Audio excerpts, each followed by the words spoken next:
स्वागत है आपका न्यूज़ 18 जम्मू कश्मीर लद्दाख हिमाचल में। मैं हूं विशाल और आप देख रहे हैं पहली खबर। जम्मू कश्मीर बीजेपी के सदर रविंद्र रैना ने कहा है कि यह हिंदुस्तान के लोगों के लिए फख्र की बात है कि हिंदुस्तान ने G20 समिट की मेजबानी की है। इन बातों का इजहार उन्होंने राजौरी दौरे के दौरान किया।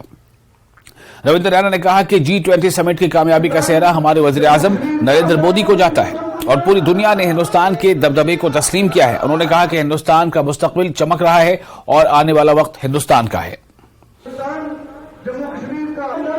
अपने अपने मुल्कों की आवाम की बेहतरी के लिए हम मिलजुल कर काम कर सकते हैं और हमें खुशी है कि दुनिया के तमाम बड़े ताकतवर 20 मुल्कों के जो हेड्स ऑफ द स्टेट्स हैं उन्होंने हिंदुस्तान की तारीफ की है और ये कहा है कि आने वाला जो जमाना है वह हिंदुस्तान का है और पूरी दुनिया के लिए गाइड का काम आज हिंदुस्तान कर रहा है।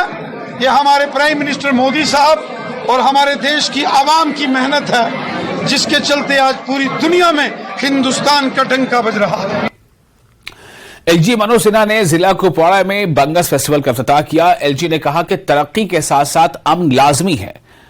वादी बंगस को सियाहती नक्शे पर लाने के लिए हुकूमत कोशा है। उन्होंने कहा कि नामुसाद हालात से कश्मीर के सियाहती शोबे को नुकसान हुआ था। वजीर आजम मोदी की क़यादत वाली सरकार ने कश्मीर में अमन व अमान कायम करने के साथ साथ जम्मू कश्मीर के सियाहती शोबे में नई जान डाल दी है।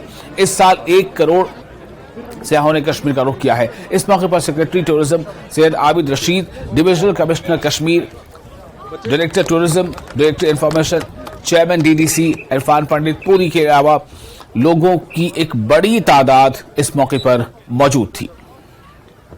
जोरदार तालियों से आतंकवाद और अलगाववाद का जो इकोसिस्टम बनता था उसकी वजह से लोगों के मन में जम्मू कश्मीर की एक अलग छवि बन गई। और एक बात मैं फिर जोर दे करके कहना चाहता हूं, विकास तभी हो सकता है जब शांति हो।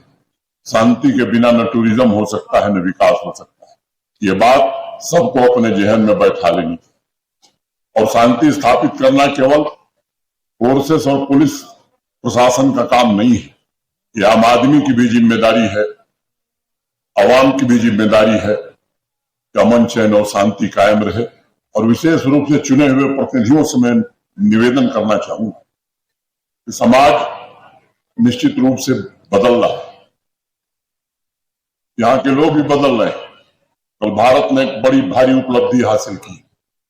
जिस वातावरण में G20 की अध्यक्षता भारत को मिली थी और कल दुनिया के महत्वपूर्ण देशों को सहमत कराते हुए जो मुकाम हासिल किया है भारत ने, आज हर भारतवासी का मस्तक गर्व से ऊपर उठ गया। मुझे लगता है कि इतनी बड़ी तादाद में I have not seen in any major event organised by tourism department के लोग इतनी बड़ी तादाद में यहाँ तशरीफ लाए हैं। मैं सबसे पहले तो खराज तहसीन अदा करना चाहता हूँ कुपवाड़ा के लोगों को, कुपवाड़ा के अवाम को, जिन्होंने इतनी बड़ी तादाद में यहाँ तशरीफ लाकर इस इवेंट को कामयाब बनाया। यहाँ के यंगस्टर्स जो सारे हैं जो बहुत कीन है और ईगर है टूरिज्म को प्रमोट करने में। बंगस और ओवरऑल कुपवाड़ा जिला अपने आप में बहुत खूबसूरती रखता है। कोई भी डेस्टिनेशन हो, बंगस हो, टिटवाल हो, टंगडार हो, करना हो या कोई भी ऐसा डेस्टिनेशन हो, कुपवाड़ा जिले का बहुत खूबसूरती है। और इसको सही मानों में टूरिज्म मैप पे लाने के लिए और टूरिज्म के बहाने से प्रमोट करने के लिए टूरिज्म डिपार्टमेंट से जो भी कोशिश चाहिए होगी हम वो करेंगे।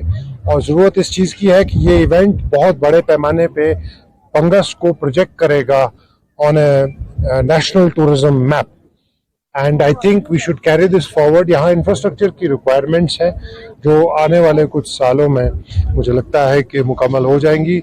यहाँ आप देख सकते हैं कि वादियाँ और मेडोज इतने खूबसूरत हैं कि शायद गुलमर्ग से कहीं कहीं पे ज़्यादा और खूबसूरत हैं। तो अगर लोगों ने यहाँ का रुख करना शुरू कर दिया तो यहाँ की लोकल इकॉनमी, यहाँ के लोकल पॉपुलेशन, यहाँ की आवाम जो है वो उससे बहुत फ़ायदा कर सकते हैं।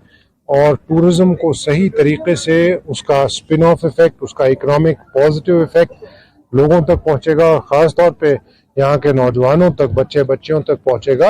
वो हमारी सबकी कलेक्टिवली एफर्ट होनी चाहिए।